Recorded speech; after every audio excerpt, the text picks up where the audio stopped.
de l'Évangile de Jésus-Christ selon saint Luc, chapitre 9, versets 51 à 56.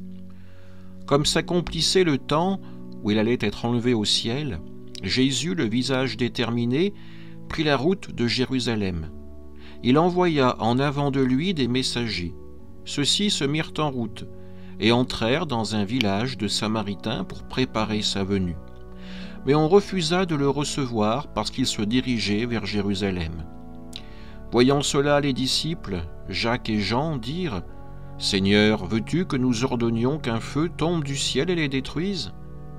Mais Jésus, se retournant, les réprimanda, puis ils partirent pour un autre village. Acclamons la parole de Dieu. Aujourd'hui, l'Évangile nous présente Jésus, le visage déterminé, marchant vers Jérusalem, pleinement engagé dans sa mission, malgré les oppositions. Cette détermination nous interpelle, nous, les baptisés, qui sommes invités à suivre le Christ avec courage et fidélité. Jésus sait que Jérusalem sera le lieu de sa passion. Pourtant, il avance, porté par l'amour et l'obéissance au Père.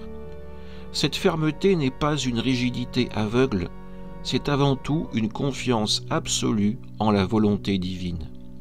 Comme baptisés, nous sommes invités à imiter cette détermination, vivre notre foi sans compromis, même face aux refus et aux incompréhensions, comme les Samaritains qui rejettent Jésus.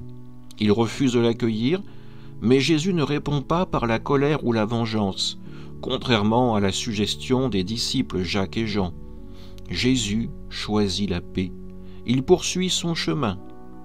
Notre baptême nous engage à marcher à la suite du Christ, non pas dans la violence ou l'amertume, mais dans la persévérance et l'amour.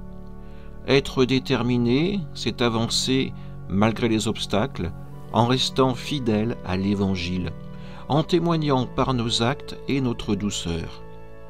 Comme Jésus, tournons notre regard vers la Jérusalem de notre vie, les défis, les appels de Dieu, les missions qu'il nous confie. Demandons au Seigneur la grâce de vivre notre baptême avec cette sainte détermination, en avançant avec confiance, humilité et amour pour la gloire de Dieu et le salut du monde. Amen.